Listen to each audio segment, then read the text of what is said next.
बिस्मिल्लाहिर्रहमानिर्रहीम। Dear students, अस्सलाम वालेकुम। आज हम कानून शहादत ऑर्डर के आर्टिकल 44 से अपने लेक्चर का आगाज़ करेंगे। आर्टिकल 44 एक्सप्लेन करता है कि all accused person including an accomplice shall be cross examined. It means कि जब एक्यू बेसिकली ये आर्टिकल, इसका डायरेक्ट लिंक है सेक्शन 340 सब सेक्शन 2 CRPC के साथ। सेक्शन 340 सब सेक्शन 2 CRPC ये बयान करता है कि एक मुलज़म वो अपने बतौर अपने विटनेस के कोर्ट में पेश हो सकता है जब वो फैसला करेगा कि अगर उसने बतौर हिज ओन विटनेस कोर्ट में अपीयर होना है तो वो अपनी स्टेटमेंट ऑन ओथ रिकॉर्ड करवाएगा। और जब वो अपनी स्टेटमेंट ऑन ओथ रिकॉर्ड करवाएगा तो ऑन ओथ स्टेटमेंट उस पर फिर उसको क्रॉस एग्जामिनेशन भी किया जाएगा। प्रोसिक्यूशन के पास ये हक होगा कि वो उसको क्रॉस एग्जामिन करे। तो ये सेक्शन 340 सब सेक्शन 2 के कॉन्टेक्स्ट में ये आर्टिकल 44 एक्सप्लेन करता है कि all accused person including an accomplice shall be subject to cross examination. इसके साथ सेक्शन 342 है CRPC, जिसमें after the completion of evidence the accused will record his statement. उस सेक्शन का जो एक स्पिरिट वो ये है कि उसके खिलाफ जितनी भी एविडेंस कोर्ट में पेश की गई, कोर्ट उसको एक्सप्लेन करेगी कि तुम्हारे खिलाफ ये एविडेंस है, तुम इसके बारे में क्या तुमने ये सुन ली है, समझ ली है, और तुम्हारा इस एविडेंस के बारे में क्या मौक़िफ़ है। सेक्शन 342 के तहत जो मुलज़म की स्टेटमेंट होती है वो विदाउट ओथ होती है। तो जब उसकी स्टेटमेंट विदाउट ओथ होगी तो फिर वो सब्जेक्ट टू क्रॉस एग्जामिनेशन भी नहीं होगी। आर्टिकल 44 सेक्शन 342 के ऊपर CRPC के ऊपर अप्लाई नहीं करेगा। सेक्शन 44 के तहत जो है कि all accused person shall be subject to liable, ये अप्लाई करेगा अक्यूज्ड अगर अपनी statement section 340 sub section 2 CRPC के तहत as a his own witness वो रिकॉर्ड करवाता है। इसके बाद सेक्शन 45 है admission not conclusive proof but may estop. हम पहले पढ़ चुके हैं कि किसी पार्टी की स्टेटमेंट उसके इंटरेस्ट के खिलाफ कोर्ट में पेश की जा सकती है, that will B an admission. लेकिन एक पार्टी का एडमिशन जो है वो उसके खिलाफ कंक्लूसिव प्रूफ नहीं होगा, it will be a piece of evidence. लेकिन जिस पार्टी का ये एडमिशन होगा उस पार्टी के पास ये इख्तियार है कि वो ये कोर्ट में आफ्टरवर्ड्स एक्सप्लेन कर सकते हैं कि ये जो उन्होंने स्टेटमेंट दी थी that was due to some misunderstanding of law और सम मिसअंडरस्टैंडिंग ऑफ फैक्ट और देयर इंटेंशन वाज डिफरेंट और सब there was some other motive to give this statement. तो वो इसको एक्सप्लेन कर सकते हैं कोर्ट में, इसके मतलब वो कोर्ट में एविडेंस दे सकते हैं। It will not be conclusive proof, however it may operate as estoppel. Estoppel हम आगे जाके कानून शहादत ऑर्डर में पढ़ेंगे। स्टॉपल का जो बेसिक मैं आपको एक्सप्लेन कर देता हूँ कि a man is taught by his word और कंडक्ट। जब आप एक बात कह देते हैं तो फिर आप उस वर्ड्स को विदड्रॉ नहीं कर सकते। दो यू कैन एक्सप्लेन कि उसका मतलब कुछ और था, that was based on misunderstanding misconception, but you can not take back that statement. Article 44 कहता है admissions are not conclusive proof of the matters admitted but they may operate as estoppel under the provisions hereinafter contained. जो बात मैंने अभी आपको explain की कि ये कंक्लूसिव प्रूफ नहीं होगा, however they may operate as estoppel, कि फिर वो उसको विदड्रॉ नहीं कर सकते अपनी स्टेटमेंट को। इसके बाद नेक्स्ट है आर्टिकल 46। ये आर्टिकल एक एक्सेप्शन है कुछ जनरल प्रिंसिपल्स की। एक लॉ ऑफ एविडेंस का जनरल प्रिंसिपल है कि hearsay evidence is no evidence. जिस आदमी की स्टेटमेंट है वो अपनी एविडेंस खुद कोर्ट में physically he will be present, और आजकल जो मॉडर्न टेक्नोलॉजी के ज़रिए वो ऑनलाइन जो है वो अपनी प्रेजेंस में वो खुद अपनी स्टेटमेंट कोर्ट में रिकॉर्ड करवाएगा। लेकिन आर्टिकल 46 जो है ये एक्सेप्शन है उस जनरल प्रिंसिपल की कि hearsay evidence is admissible according to article 46।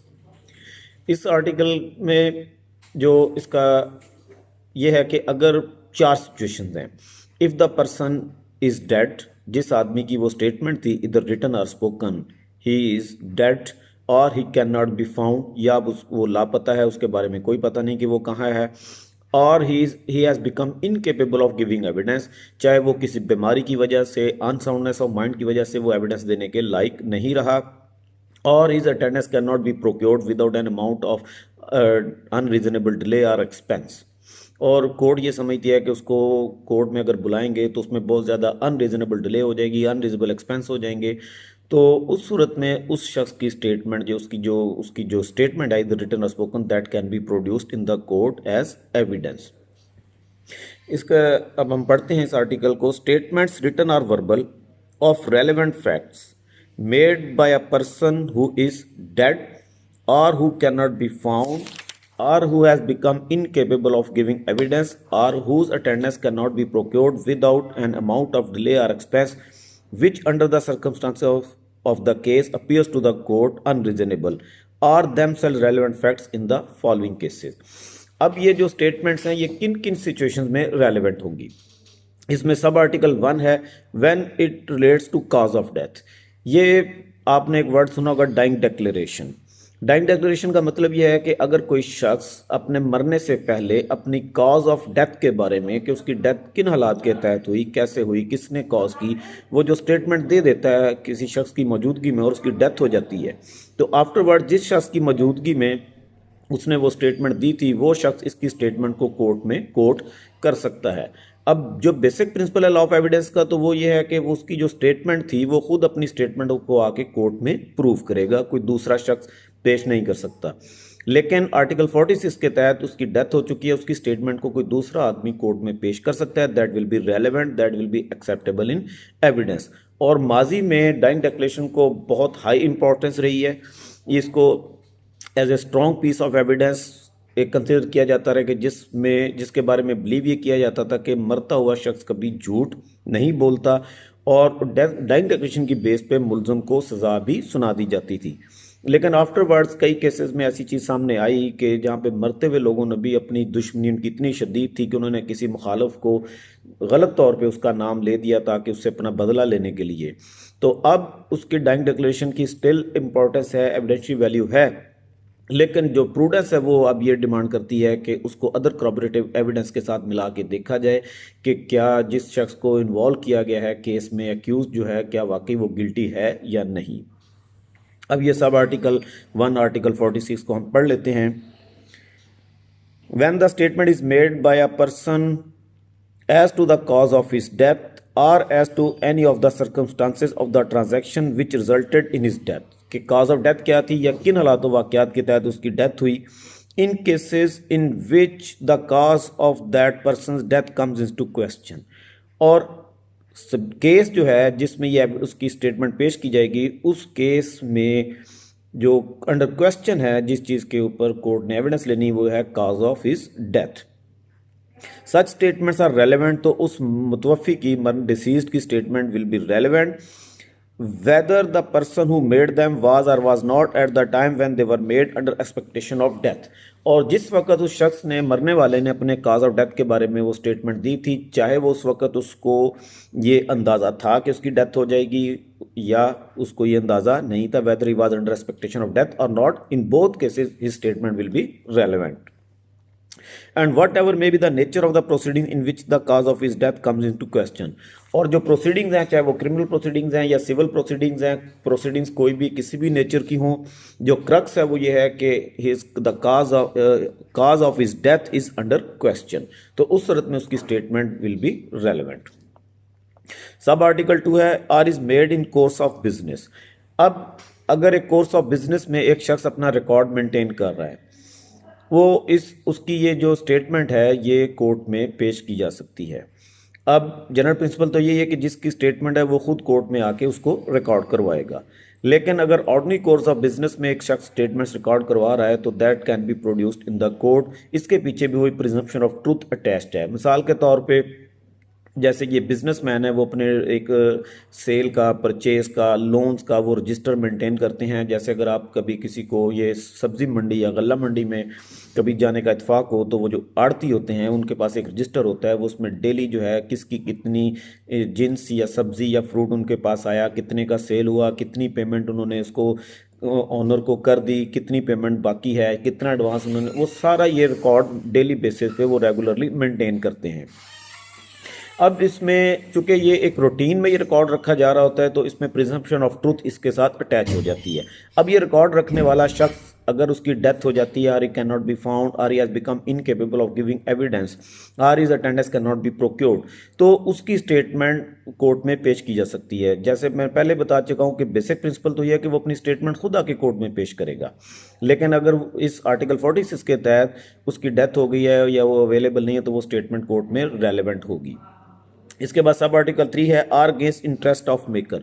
अगर जो स्टेटमेंट है वो उस बंदे के जिसकी स्टेटमेंट है उसके अपने इंटरेस्ट के खिलाफ है तो इसके साथ भी प्रिजम्पशन ऑफ ट्रूथ अटैच हो जाती है कि कोई शख्स अपने खिलाफ बयान नहीं देता।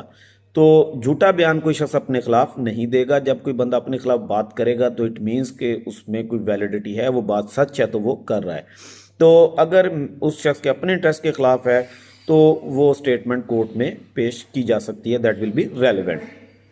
When the statement is against the pecuniary or proprietary interest of the person making it, or when it, if true, it would expose or would have exposed him to a criminal prosecution or to a suit for damages।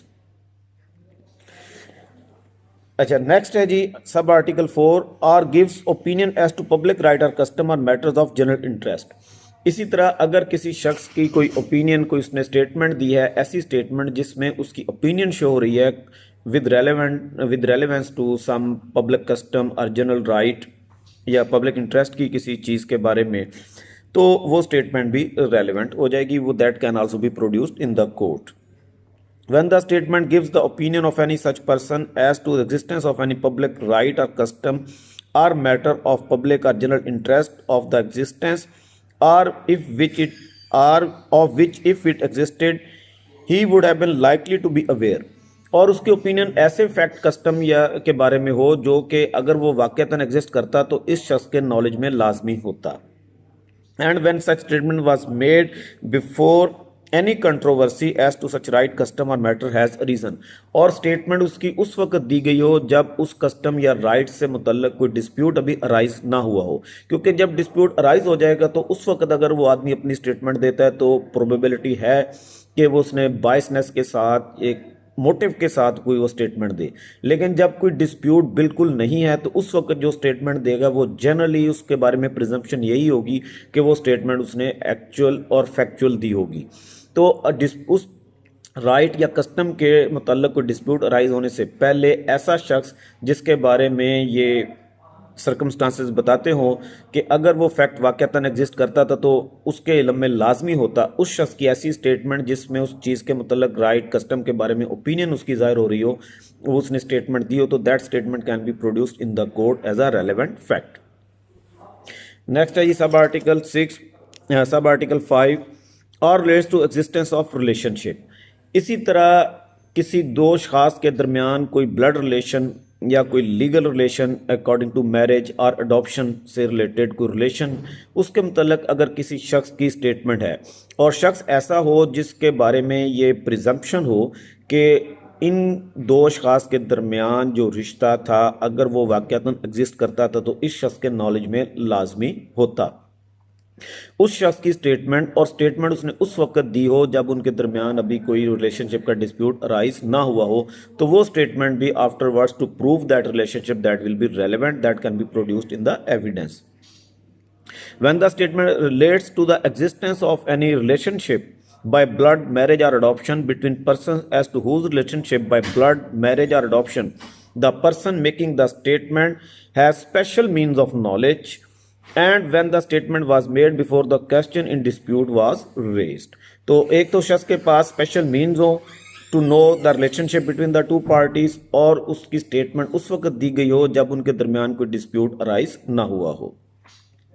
Number 6 are is made in will और deed relating to family phase.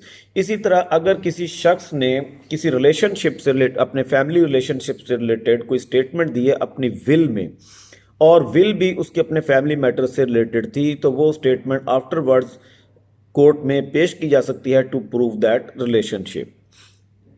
When the statement relates to the existence of any relationship by blood, marriage or adoption between persons deceased and is made in any will or deed relating to the affairs of the family to which any such deceased person belonged, और वो जो will है वो family relate से मुतल्लिक है, family matter से relate करती है और डिसीज्ड का उस फैमिली से उससे ताल्लुक है, और इन एनी फैमिली पेडिग्री या कोई शिजरा नसब जो है फैमिली का, उसमें कोई स्टेटमेंट रिलेशनशिप से रिलेटेड दी गई है, और अपॉन एनी टॉम्बस्टोन या किसी कुतबे पे फैमिली पोर्ट्रेट या कोई फैमिली पोर्ट्रेट के ऊपर, और other thing on which such statements are usually made, या किसी ऐसी चीज़ पे जिस पे ये आमतौर पे स्टेटमेंट्स दी जाती हैं।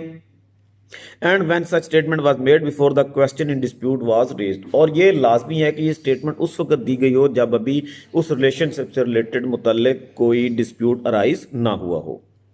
इसके बाद नंबर 7 है, और in document relating to transaction mention in article 26 paragraph A. Article 26 relate करता है किसी कस्टम से मुतल्लिक relevancy of statements about some custom usage.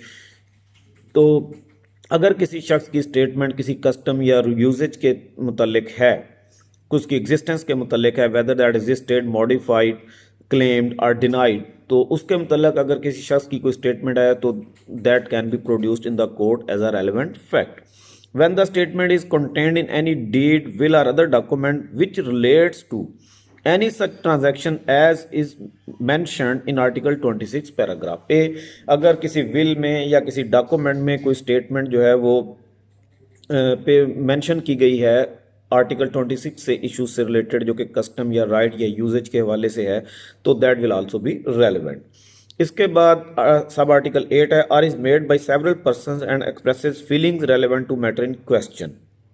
अगर किसी मैटर इन क्वेश्चन से मुतल्लिक डिफरेंट मुख्तलिफ अशखास ने, अ बल्क ऑफ पीपल ने अपनी फीलिंग्स का, अपने महसूसात का इजहार किया है, तो उनकी स्टेटमेंट्स कोर्ट में पेश की जा सकती हैं एज अ रेलेवेंट फैक्ट। मिसाल के तौर पे एक ए जो है वो बी के खिलाफ सूट फाइल करता है कि बी ने उसके खिलाफ एक लिबलस जो है, एक स्कैंडलस जो है वो पोस्टर शाया किया है। अब उस पोस्टर को देखने के बाद फ़र्ज़ करें वो किसी शॉप पे पोस्टर लगाया और वहाँ से गुजरने वाले मुख्तलिफ लोगों ने उसके बारे में अपनी ओपिनियन दी, अपने महसूसात का इज़हार किया कि यार मिसाल के तौर पे ये तो बहुत तौहीन अमेज़ है, इसमें बड़ा इंसल्टिंग है। तो अब वो ग्रुप ऑफ पीपल्स की जो फीलिंग्स हैं, उनकी जो स्टेटमेंट्स हैं, those are relevant facts under article 46। Those statements can be produced in the court in the absence of the person whose statement was given. आज के लिए बेटा इतना काफ़ी है। आप लोग इस लेक्चर को सुने, आर्टिकल्स को पढ़ें, समझें। अगर कोई बात समझ ना आए तो व्हाट्सएप ग्रुप में आप मैसेज करके मुझसे क्वेश्चन पूछ सकते हैं। Thank you very much. अल्लाह हाफिज़।